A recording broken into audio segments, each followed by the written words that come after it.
Maximización de una función con una variable. Función matemática PIB es igual a F por Q. Si no se tiene una descripción tan precisa del mercado, se utiliza la siguiente fórmula.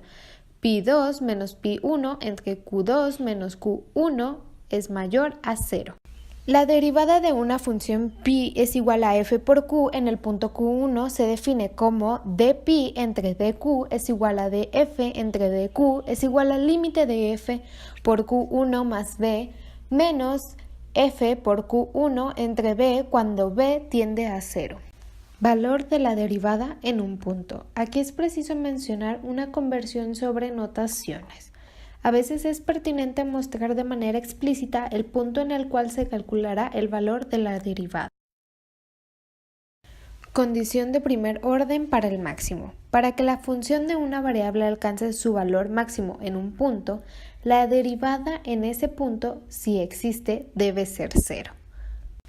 Segundas derivadas. Se dice que la derivada de una derivada es la segunda derivada. Por lo tanto, la condición adicional para que Q represente un máximo local es donde la notación nos recuerde de nueva cuenta que se debe calcular esta segunda derivada para el punto Q. Algunas reglas para el cálculo de las derivadas son las siguientes.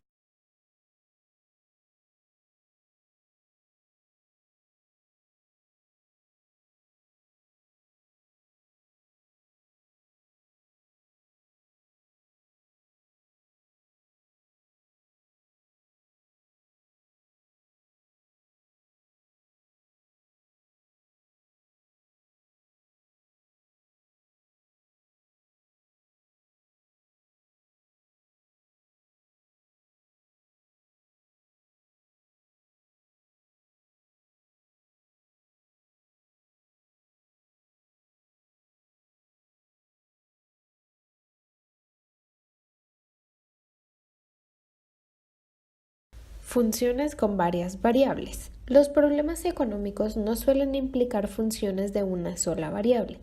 La mayor parte de las metas que interesan a los agentes económicos dependen de varias variables y ellos deben elegir entre estas.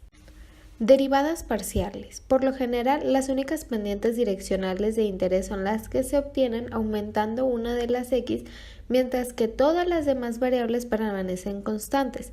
Estas pendientes direccionales se denominan derivadas parciales.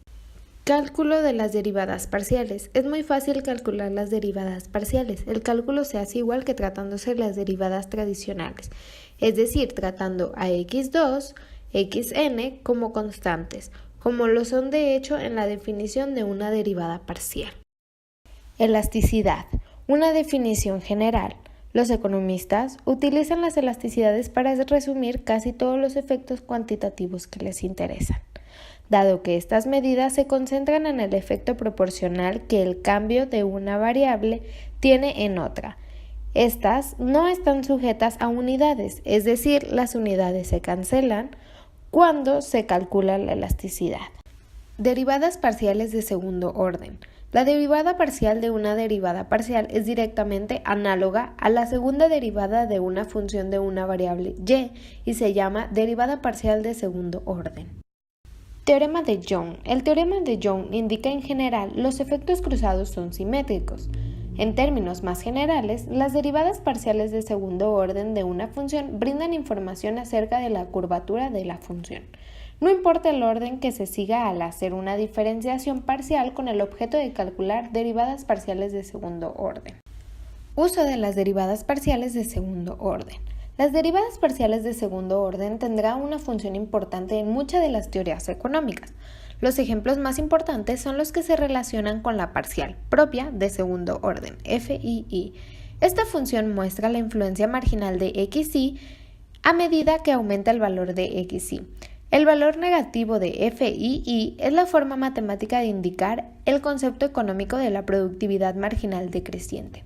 Asimismo, la parcial cruzada f(i) refleja los cambios que se registran la productividad marginal de xi a medida que xj aumenta. Este signo de este efecto puede ser positivo o negativo. Maximización de funciones con varias variables. Para comprender los conceptos matemáticos utilizados para la resolución de este problema, será de mucha utilidad recurrir a una analogía con el caso de una sola variable. En el caso de una sola variable, podemos imaginar a un agente que varía x en una cuantía muy pequeña de x y observa la variación de y denominada dy. Diferencia total. Si se varía todas las x en una cantidad pequeña, el efecto total en y sería la suma de todos los efectos, tal y como se han demostrado antes. Condición de primer orden para un máximo. Una condición necesaria para un máximo o un mínimo de una función es que dy sea igual a 0 para una combinación de pequeñas variables de las x. Funciones homogéneas. Estas situaciones se presentan cuando nos planteamos preguntas como ¿qué ocurriría si todos los precios se incrementaran 10% o cómo cambiaría la producción de una empresa si duplicara todos los insumos que utiliza? El análisis de estas preguntas conduce de forma natural al concepto de las funciones homogéneas. Homogeneidad y derivadas. Si una función de grado k es homogénea y si es posible diferenciarla, entonces las derivadas parciales de la función sería homogénea. De grado k-1. La prueba de la anterior se deriva directamente de la definición de la homogeneidad. Teorema de Euler. Demuestra que, en el caso de una función homogénea, existe una relación contundente entre los valores de la función y los valores de sus derivadas parciales. Diversas relaciones económicas entre funciones que son muy importantes están fundadas en esta observación. Esta ecuación se llama teorema de Euler por el matemático que descubrió la constante E para funciones homogéneas. Funciones homotéticas. Una función homotética es aquella que se forma tomando una transformación monótona de una función homogénea. Las transformaciones monótonas, por definición, conservan el orden de la relación entre los argumentos de una función y el valor de esta. Si ciertos conjuntos de x producen valores más altos de f, también producirán valores más altos para una transformación monótona de f. Sin embargo, dado que las transformaciones monótonas pueden adoptar muchas formas, no podemos esperar que conserven una relación matemática exacta como la que encarnan las funciones homogéneas.